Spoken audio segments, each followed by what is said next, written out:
Yun po ang hiling ko. Sana po makalakad na ako.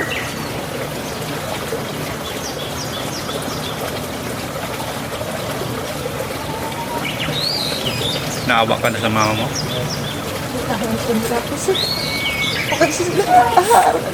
Sila lang po ang... Sila po ang dahilan. Ba't po ako patuloy lumalaban?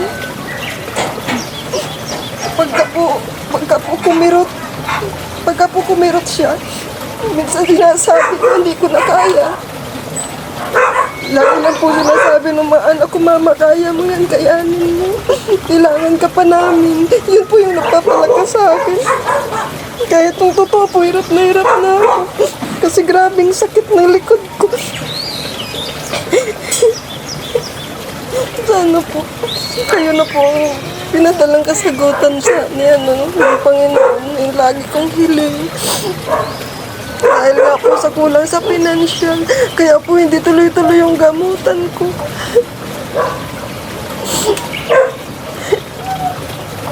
Gustong-gusto ko na po makalakad. Sana po bago po sumapit yung Pasko, makalakad na po ako para mauwian ko na po yung kasama ko na yung mga anak ko lahat na mga paghanap buhay na rin po para sa paghahanap ko sa pag-aaral nila. Yun po ang hiling ko. Sana po makalakad na ako. Ikaw naman, kuya. Sige, mama. Sana po tuloy-tuloy na yung pagdating. Dati, hindi ako makaupo ng ganito kasi yung dito po may nagatukod. Oo. Alam mo ba may buto? Oo. Hindi man ako makabalance pero naitutukod ko siya. Ngayon, naitaas mo na yung tuhod mo. Tapos naka-Indian seat ka na. Ilang years ka hindi nakaubo ng ganyan? Hindi kasi ako makatagal ng ganito nung upo kasi ito, masakit to. Oo. Sa ngayon, Kasi yan siya. Kaya sa ngayon, anong naramdaman mo? okay lang siya na upo. Pero konting exercise lang. Grabe, pawis na pawis ka. Yung pawis mo kanina, malamig. Grabe talaga. Malamig yung pawis mo, lamig ng ano. Yung pag-upo niya parang normal na po. Oo, normal lang yung pag-upo niya. Kasi yung ano niya po, pagka hindi pa siya nagano, pag nakaupo siya, yung likod talaga hindi talaga matupigan. Oo. Yung main, na ito. Ay, parang sakto na yung parang Na-align. maayos na yung pag-upo.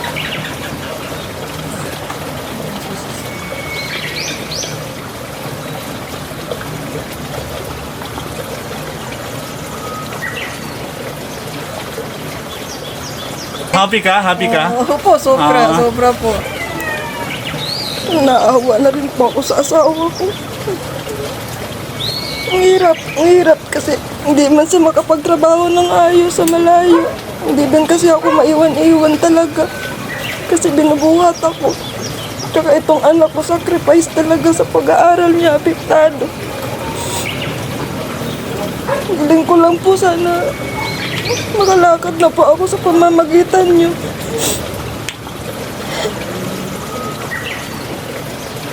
Tsaka nakakapanghina na po kasi yung sakit ng likod ko. Grabe po yung kirot. Minsan talaga kahit anong laban ko, sabi ko baka ang katawan ko na yung bumigay talaga. Hindi ako nakaupo ng ganito. TV Bisaya One Advocacy for free only. Chiropractic, hilot massage, bone sitting and therapy.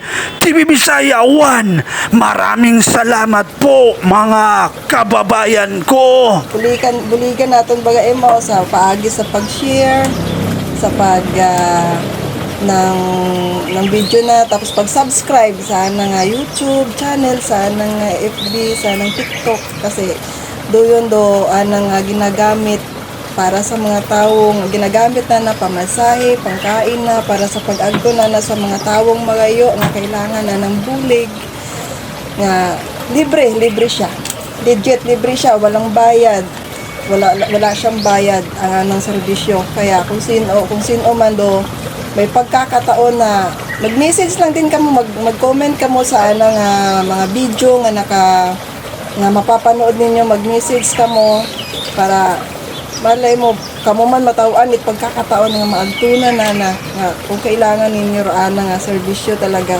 sa nang paghilot, pagterapi.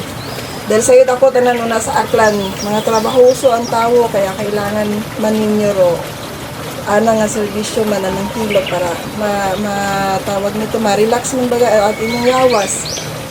May ano sa maging makondisyon ba.